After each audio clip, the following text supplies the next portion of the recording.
Not sure the optimal.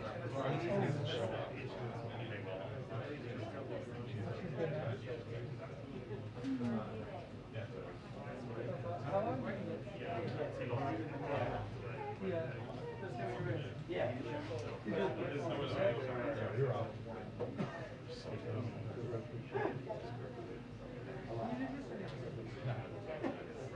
It's all the same.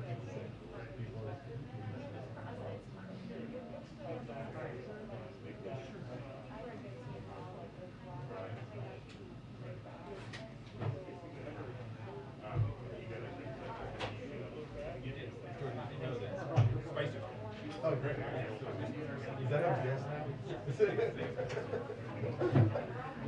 Let's try it.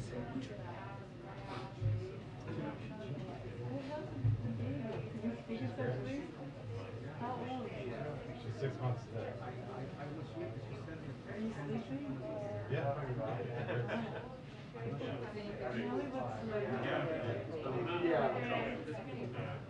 What's her name?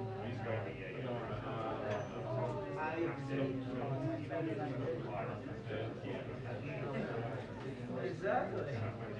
So Fresno's recording. Wow, you went there, right?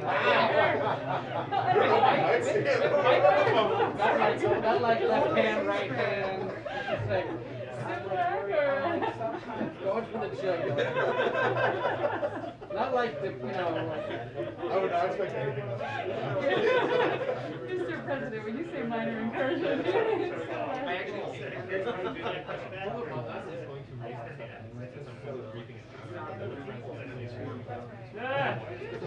You should do it. Given that it's now paying your salary, Give a comment on how Mike Shear destroyed or personally destroyed nobody ever followed up on Nicki Minaj. Like, they said they were going to offer to give her the test about their COVID, and no one ever followed up. It just died. Yeah. Like, it really died. There'd be a way to just go. that's where I yeah. Yesterday, we were talking about great day for more than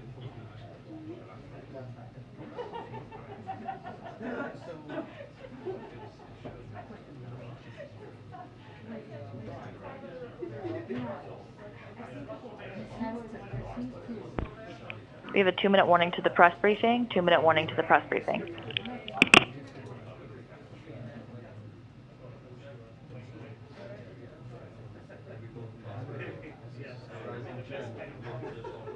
Huh?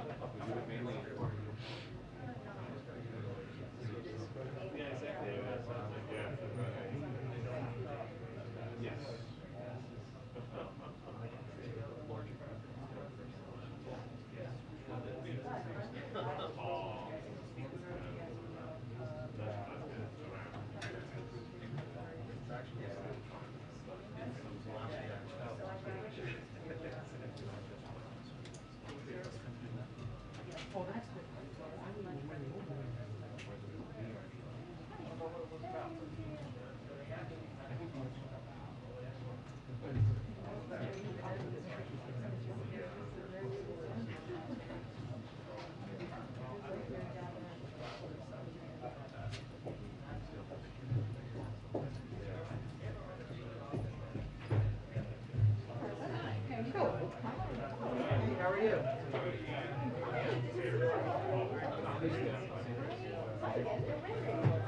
Right.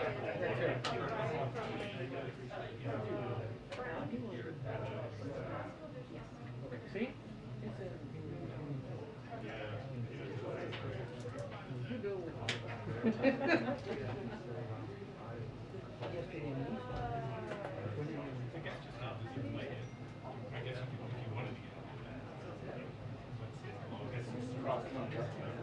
Would you consider tweeting it?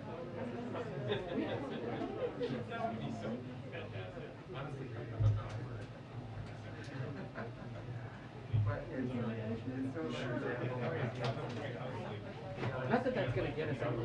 Exactly. I think he was sending to you for.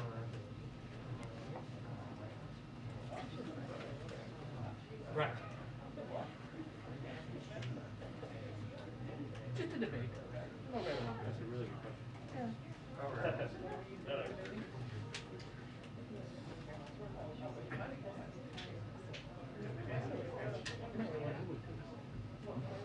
I didn't know if there was, I just didn't know if there was a. No. I just wasn't sure if there was like a. Had it just kind of. Throw her off.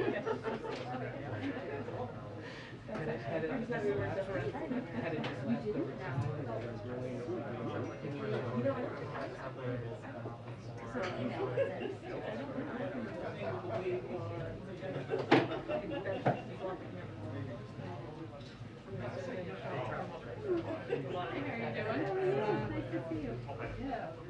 That should stop. Oh my gosh. That's nuts. It must feel good to be done with it. My goodness. Good for you. Oh my goodness. Oh my goodness. Good. Good for you. It's good. You got bigger. Good. You got bigger.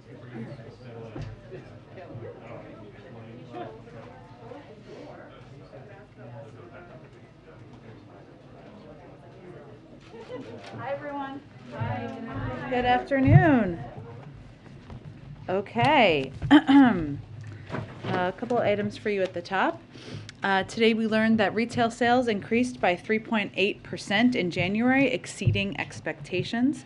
The strong inflation-adjusted increase reflects the resilience of the economy, even in the face of Omicron.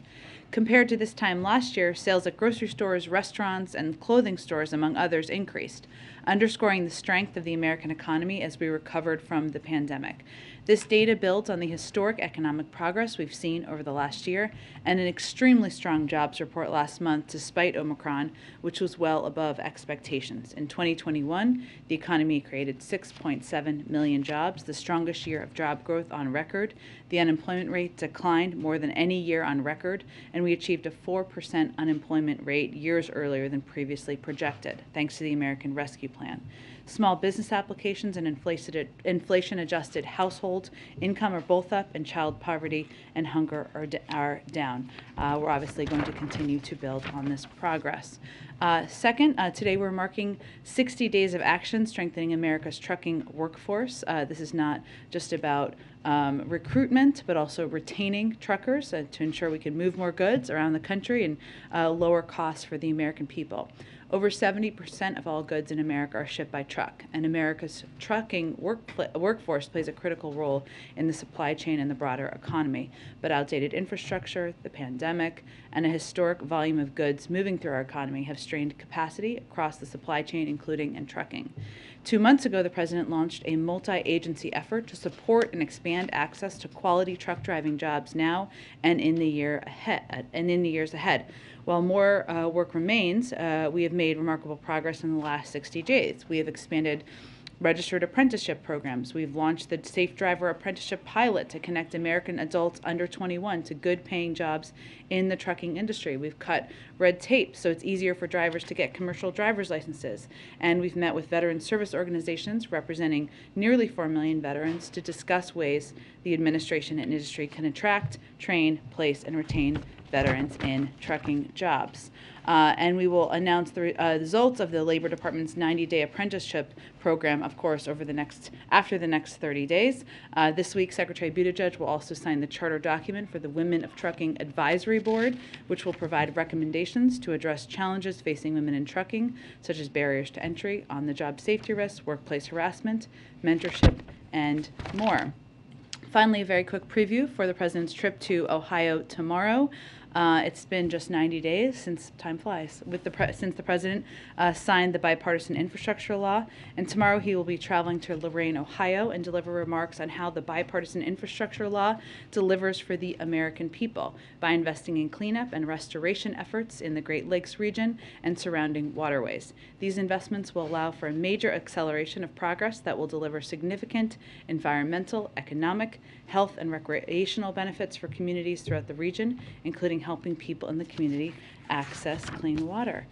So those of you going to Ohio, now you have a little more detail. Go ahead, Darlene. Thank you. One, are there any plans being made for the president to meet with Republicans on the Senate Judiciary Committee as a group, the same way he met with Democrats on the committee last week? Sure. So he's continuing to engage with Democrats and Republicans about his Supreme Court process. I don't have anything to preview or project in terms of a meeting with the Senate Judiciary Republicans. Okay. Second question, is there a date for when the president will send his FY23 budget proposal to the Hill?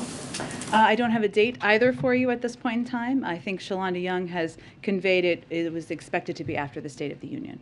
Okay. And then the last question is, with the Vice President getting ready to go to Germany for the Munich Security Conference, can you talk a little bit about what her marching orders from the President are, and will she be going with any deliverables or any concrete proposals specifically to help Europe deal with its energy and natural gas needs? Well, she will be traveling, as many of you have been following this know, to Munich, Germany to attend the February 18th to 20th Munich Security Conference.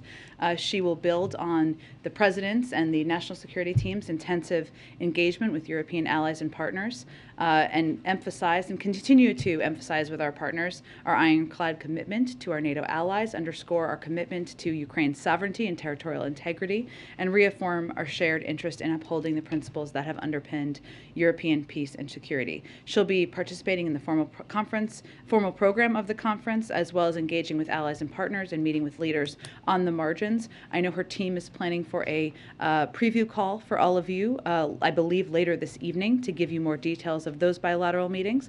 But I would say in terms of her engagements and what the president expects, he expects and knows, given she is the first in the room and the last in the room, that she will continue to convey to the rest of the world, again, our ironclad commitment to our NATO allies, our commitment to defending the territorial integrity and sovereignty of Ukraine, and our commitment to putting in place severe economic consequences should Russia invade. Thank you. Go ahead. Thank you. Can you comment on Russia's investigation into claims of alleged mass graves of civilians supposedly killed by Ukrainian forces in the Russian-controlled regions in eastern Ukraine? Do you believe this is part of the false flag operations that you've been warning of? Sure. Well, let me start by saying, as you heard the president say yesterday and Secretary Blinken earlier today, we're in the window where we believe an attack could come at any time, and that would be preceded by a fabricated pretext that the Russians use as an excuse to launch an invasion. And we've seen, and we've talked about this a bit in here, we've seen these tactics used in the past. So those could include, but not be limited to, the report you just referenced, claims of provocation in Donbass, false state media reports, which I think everybody should keep their eyes open and aware of that potential, faked videos, false accusations about chemical weapons, or accounts of attacks on Russian soldiers that have not actually occurred. So there could be a range of false flags and pretexts that we would expect would precede an invasion, and again, we remain in that window. And can you provide any update on the intelligence assessment of who was behind the cyber attacks of Ukraine's Ministry of Defense and certain banks yesterday? Can you as officials say that Russia was behind the attacks? We don't have any new details on an attribution. Cyber attribution takes time, in part because adversaries usually try to hide their tracks, and it takes time to gather and analyze relevant information. And these types of incidents, DDoS incidents, can be particularly harder to trace. But we have also been in close touch with our Ukrainian counterparts to offer support in the investigation and response to these incidents. You may have seen the statement from Ukraine Ministry of Defense that the United States and other partners immediately reached out with support, and that some sites are coming back online. And I would note again, as I said yesterday, we've been warning for months, both publicly and privately in our engagements with the Ukrainians and the Europeans, that the potential for Russia to conduct cyber operations in Ukraine is part of their playbook as well. So we're particularly concerned, but we don't have anything new in terms of specific attribution. Jen? Oh, go ahead. Okay, are you done, Mary? Yeah, Sorry, go okay. Didn't mean to interrupt. So polite. Go ahead. Secretary of State Blinken today said that he has seen evidence that Vladimir Putin is actually moving critical military assets toward the border with Ukraine and not away from the border, as Putin has claimed. So does the administration believe that Putin is actually escalating this crisis in real time? Well, I think as Secretary Blinken also said, the Russian troops remain massed in a very threatening way at the border. And he was responding, I believe, to a question, a good question, about whether they were delivering on what they had promised yesterday. And the answer was no. There's what Russia says, and there's what Russia does, and we're watching very closely what steps they're taking, but they remain amassed in a threatening way at the border. There has not yet been, to our awareness, an actual invasion. This date had been circled on the calendar as one that this administration, that other governments worldwide were watching very closely. What do you make of the fact that at this point, it is now darkness in that region, there hasn't been a military invasion? Well, Kristen, without getting into any intelligence or conversations we would have with allies or partners, what we had conveyed last week, and you heard Jake Sullivan convey very clearly, is that we were in the window. We remain in the window. Is there still as much hope for diplomacy today? Is there more hope? Where does that thinking stand? We, of course, the door continues to be open to diplomacy. Secretary Blinken spoke with Foreign Minister Lavrov yesterday. Jake Sullivan speaks with his Ukrainian counterpart nearly every day, if not every day. We remain. The president, of course, is going to speak with Chancellor Scholz later this afternoon. So it is moving forward diplomatic conversations on many channels. Follow up to a question you got yesterday about a potential gas tax holiday. You said all options were on the table. Can you go a little further? Are there actually discussions going on between the White House and Democrats on Capitol Hill about moving forward with the gas tax holiday? Well, I also said yesterday no decisions have been made, and that remains the case. So we always have an open dialogue with members of Congress, and all options remain on the table. Go ahead. One housekeeping thing first. Speaking of Secretary Blinken, he was at an event earlier today here in town and said he was cutting his time short there in order to have a meeting with the boss, the president. Was something added to the schedule this afternoon, or is there something forthcoming? Without knowing the details of the secretary's schedule, I think the president had the PDB this morning, so it may have been that. I can check if there's anything different than that. Beyond that, Foreign Minister Lavrov told Secretary Blinken yesterday that Russia's written response to the U.S. NATO proposals would be transmitted, quote, in the coming days. Has it been received, or is this potentially productive or seen as a possible delay tactic? Well, we look forward to receiving it, as Secretary Blinken has conveyed. As of my knowledge, before I came out for this briefing, I think we're still waiting for that. Is there any update on the U.S. assessment of the video released by Russia claiming to show some tanks ending military drills near Ukraine? I know there was a lot of concern about whether this was legit. Has there been any determination that it is?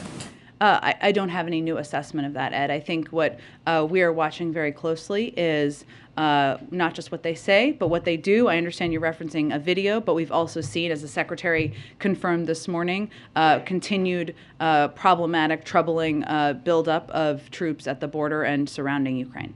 I'm not going to ask you if the president's meeting today or soon with Supreme Court nominees. What if I was prepared to answer it today? You're missing out. Have there been any meetings? I am not going to provide a day-by-day update, Ed. I just had to mess with you there a little bit. But I am curious. This is a president who's been a participant in this for decades. Yeah. He knows that in the run-up to a decision, there is a public campaign. There's sort of a backroom lobbying effort by people close to nominees. There's been some of that going on in this case. What does he make? I'm not commenting specifically on anyone's story or letter sent or anything, but what does he make of that attempt to influence an administration as they make a decision? And does he welcome it, or does he see it, if it gets a little too personal perhaps or petty, as detrimental to the process? Well, I think because of the president's long history and long background you referenced, as the former chairman of the Judiciary Committee, as the former vice president, I believe he's probably overseen or been engaged with more Supreme Court nominee processes than anyone in history. He is not going to be swayed by public campaigns or public sniping or lobbying efforts. He is going to pick an eminently qualified black woman to nominate to the Supreme Court, and he has a number of potential choices that he's very excited about. Just real quick on this, the Club for Growth is now running ads in English and in Spanish targeting Latino audiences and suggesting that the president's focus on nominating a black woman to the court versus qualified Latino judges, and they list a few in their ad, is racist. What do you make of that? Well, the Supreme Court has been around for 230 years. There's never been a black woman who served on the Supreme Court. The president believes that's a problem with past processes and not a lack of qualified black women to serve on the Supreme Court. There are also opportunities, perhaps in the future we'll see, to nominate others. We don't know at this point in time, but the president is proud of the range of credible, qualified candidates he's looking at, and looking forward to making an announcement soon. Go ahead. Thank you. A quick follow-up on the cyber stuff. Would the U.S. consider a disruptive attack against Russia similar to the DDoS one right now being waged against Ukraine? So say that one more time. I'm sorry, if the U.S. would consider like a distributed denial of service attack, like when it's talked about potential cyber responses, is that one of the potential options?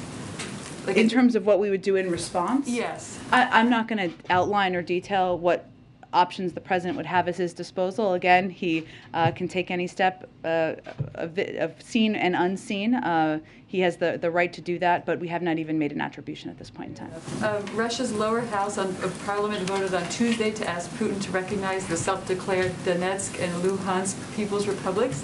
Blinken said today that that move would necessitate a swift and firm response from the United States in full coordination with allies and partners. What might such a response look like? Sanctions, export controls, what kind of? There's a range of options we have at our disposal. I'm not going to outline those from here, but I would also just reiterate a couple of points that Secretary Blinken made in his statement, which includes the fact that the Kremlin's support of this amounts to the Russian government's wholesale rejection of its commitments, its own commitments under the Minsk agreement, which is certainly the reason to have such a strong reaction to it from the Secretary of State.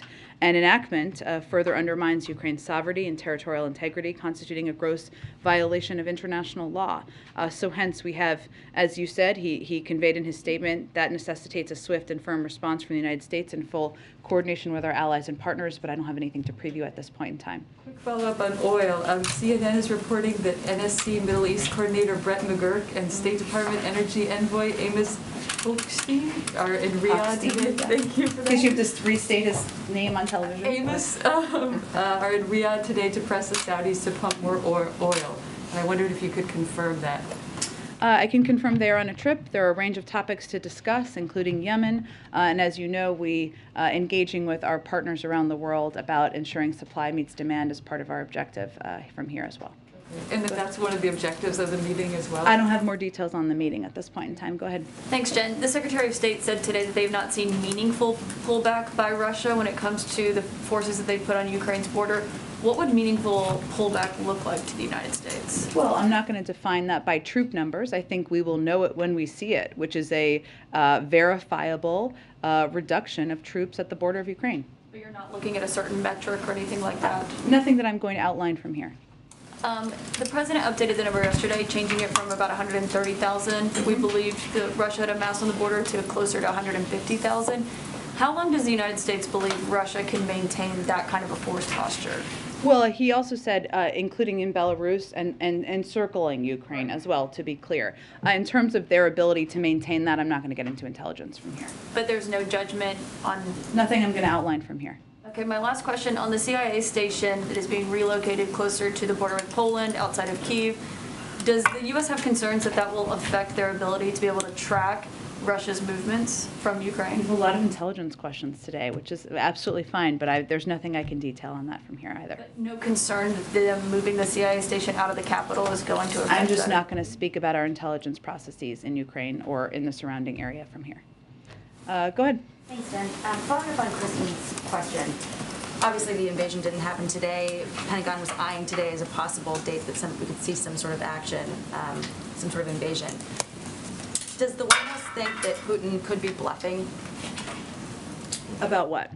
About his intention to Not move invade or forward? to invade? Well, either way. Well, President Putin has said he doesn't intend to invade. We've also said he's prepared to do that and has lined up troops at the border to invade. So I don't think we are waiting for President Putin's comments to assess what is being prepared around the border.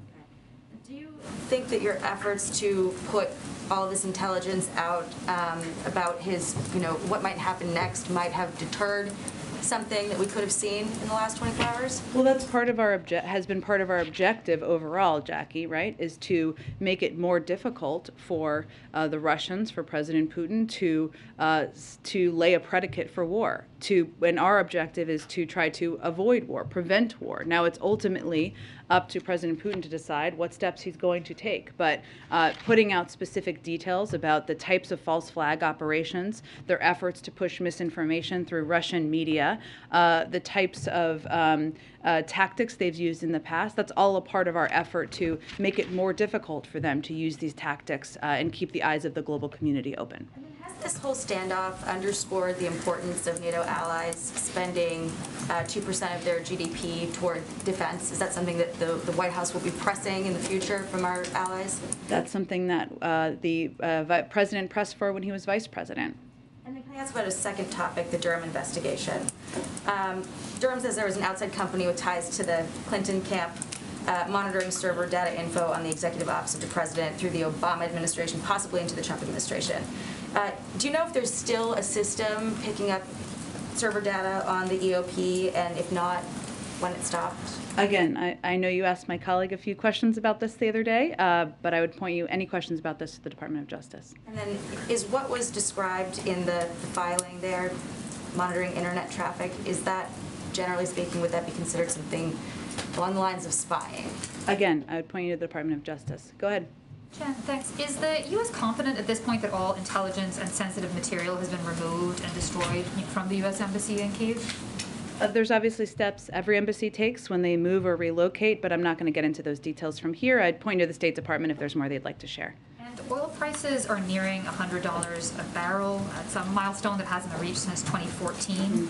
What steps is the administration taking at this point to deal with high oil prices? Have you been talking to allies about a coordinated global release of oil?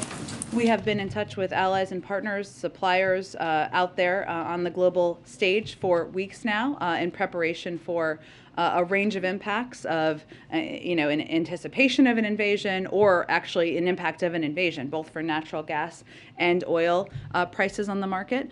We will continue those engagements, of course. As I've said, and I said yesterday, for the president, all options remain on the table. As you know, in the past or recent months, he tapped the Strategic Petroleum Reserve, 50 million barrels. Those have been released over the course, or 40 million of them, I think, to date, have been released over the course of time. We also remain, of course, engaged with Congress and countries around the world about how to meet the demands out there. One more. The president urged Congress this week to act on gun control at the anniversary of the Parkland shooting.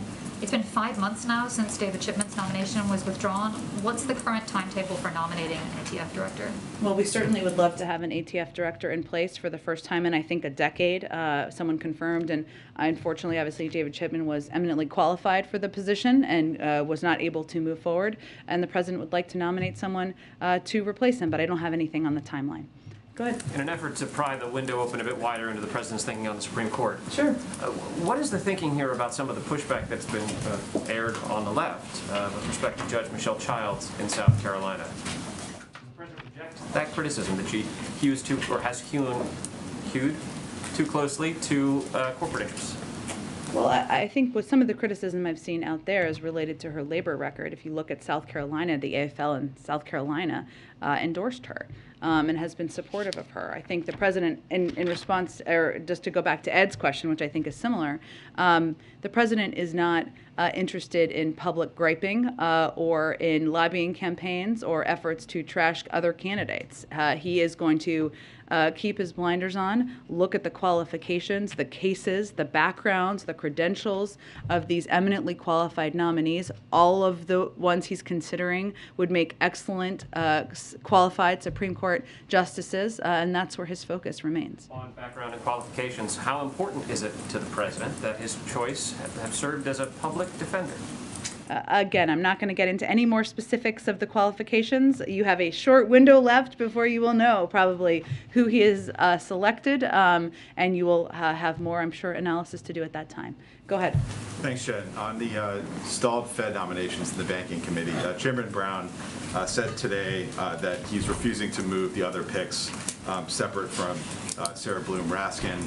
He also said that he spoke to President Biden and that President Biden is standing by Senate Democrats on this. So is the White House backing that strategy of holding all the nominees up and essentially waiting for Republicans to show up at the Banking Committee to vote?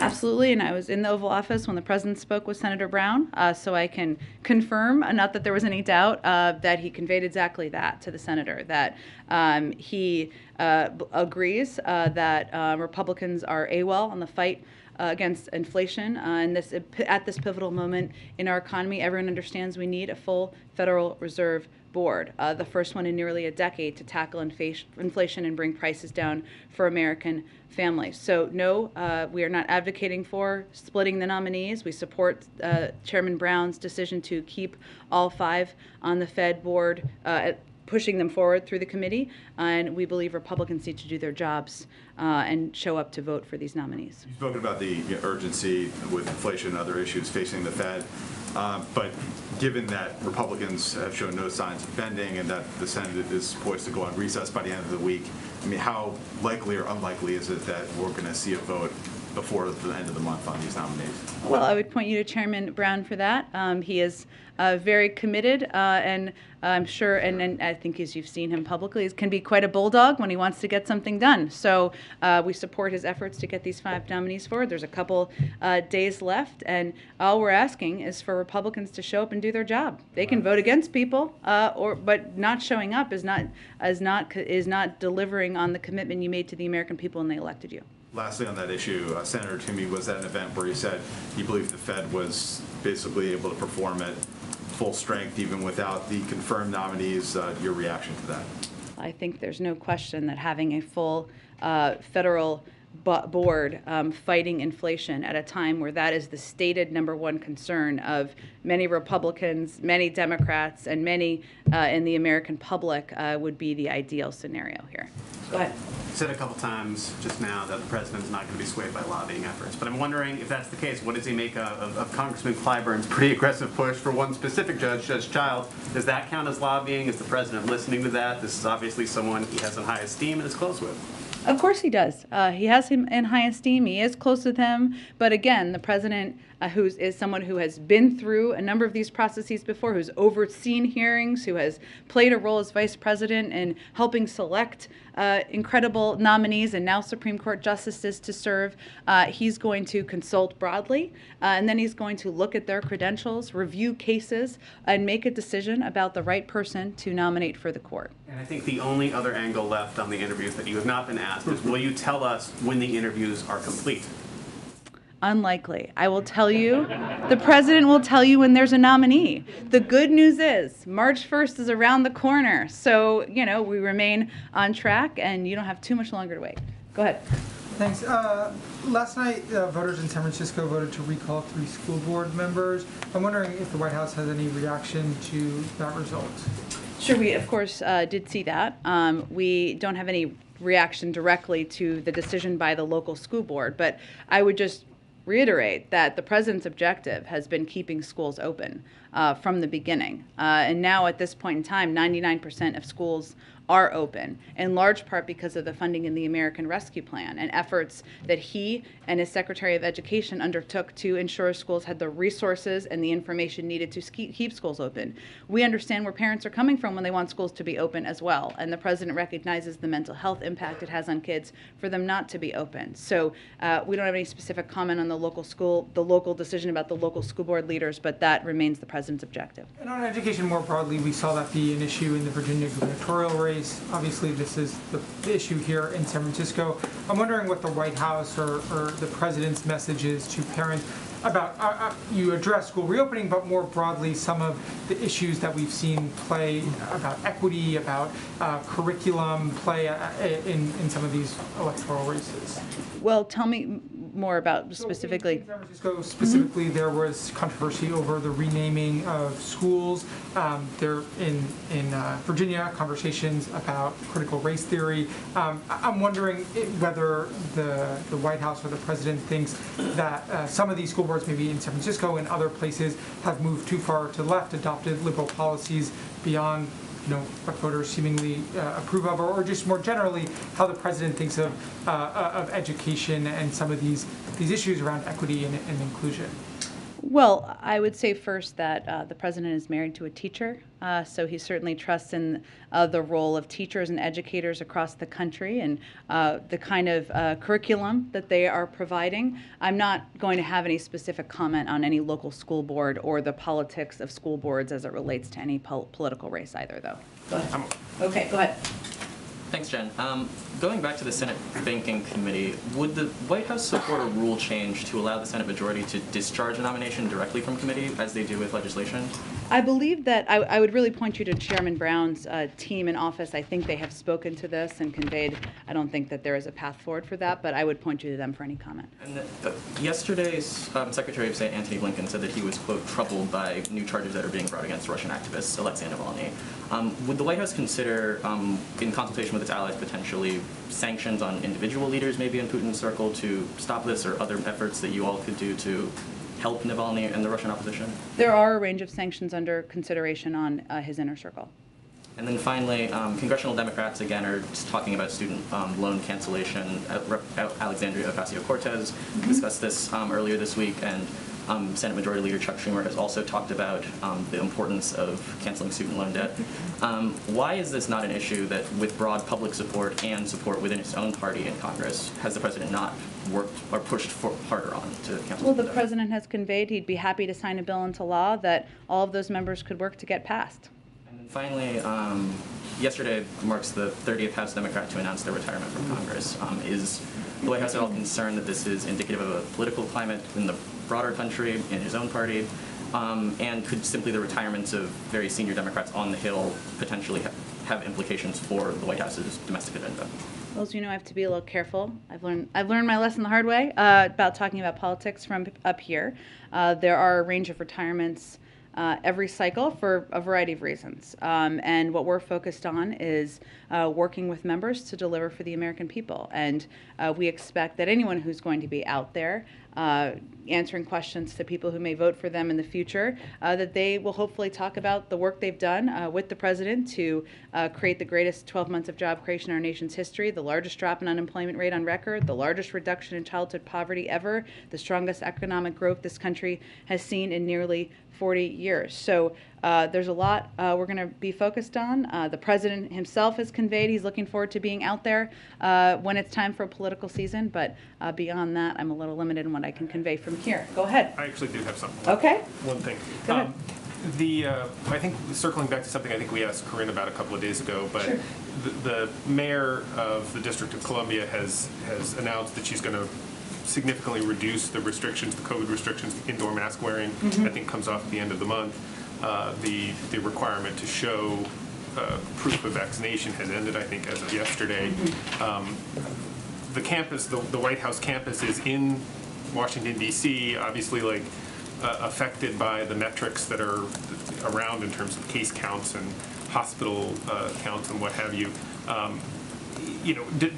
Does that, are you guys going to follow some of the recommendations that the mayor has put out, or are you going to wait for the CDC to make their recommendations before you change any of the activities on this campus? We'll wait for the CDC, and they've said, and I know you had a COVID briefing a little bit earlier today, that they're continuing to review mask guidelines and how different communities in the country should assess them, but we'll wait for the CDC to make any changes here. And on the Supreme Court, I think I've thought of one more way. Okay, go ahead. Which is only to say that when the president said the other day that he was considering about 4 nominees, did he mean 3? Did about 4 mean 3? The president meant about 4, and I don't have anything further to add to that. Go ahead. I'm sorry, I actually do have another way to get at that. Go ahead. With the president traveling tomorrow, could you rule out that the announcement would come this week, and would you flesh out more details on what you expect the announcement to look like? Sometimes we've seen them take place in prime time with events in the East Room. Is that what the president's looking at for his announcement? We don't have any details on that to preview at this point in time. I had to try. I appreciate it. Go ahead. And on the state of California, a couple of California-themed questions for you. So the EPA is finalizing a rule that would give California a waiver and the authority to set its own emissions standards. Why does the administration think it's important for California to have the ability to set its own emissions standards? This is a great question. I know I have something on this, but I don't have it in front of me, so let me get it to you after the briefing. Absolutely, and to follow up on that though, even with the waiver, California is expected largely to stick to the Biden administration standards, but the president has indicated in the past that he does look to California on these issues. So if California were to institute stricter standards, say on either heavy-duty vehicles, for instance, would that be something that the administration would seriously consider mirroring? It's a good question, but I don't have anything to predict or preview on that front. Obviously, the president's objective remains lowering emissions in the country and reaching his ambitious climate goals that he's set. But in terms of what future steps look like, I don't have anything to predict at this point. Last one on California, but not on emissions. Okay. President Biden has been supportive of Governor Gavin Newsom in many instances. Does he support Governor Newsom's decisions to drop the universal mask mandate in California, even as masks continue to be required in California schools? Well, there are a number of states who have made decisions, not just California, and announcements. And what we've said, and I can repeat, is that we will continue to look for and abide by CDC guidance from the federal government. That's what we will follow. But different leaders will make decisions based on what they think is best for their communities. Go ahead. Great, thank you. One more on SCOTUS. Okay. Everyone's gonna try. Go ahead. It is a new tactical maneuver.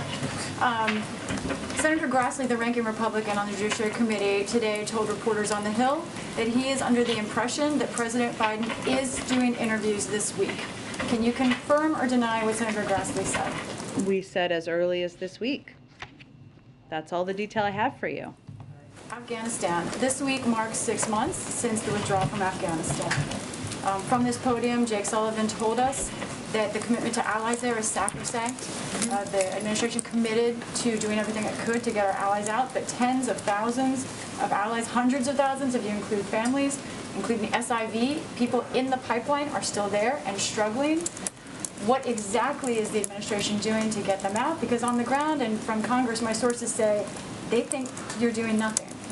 Well, I would say that we have successfully helped, I can get you the specific number, but I believe it's hundreds, depart from Afghanistan. Partners, allies, people who have stood by our side since we withdrew from Afghanistan at the end of August. We've worked in partnership with allies and partners in the region, including the Qataris, where we have our diplomatic presence. We are the largest contributor of humanitarian assistance of any country in the world, which we continue to provide through proven third-party aid organizations as well.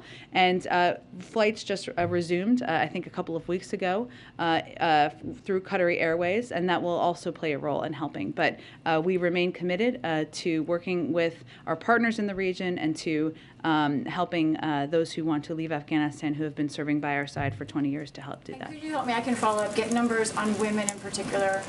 I would point you to the State Department, and they would have any details on specific numbers. Go ahead. Thank you, Jen. The British Prime Minister said that Russia is sending mixed signals or messages.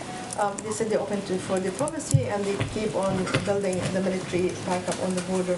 Does the White House believe actually that the Russians are using deceitful tactics? And can you update us on the talks in Vienna, or Iran talks? Do you think that we're closer to getting a deal? You yourself said that February is a vital month. This is crunch time. So on the first question, as Secretary Blinken said this morning, there is what Russia says, and then there's what Russia does.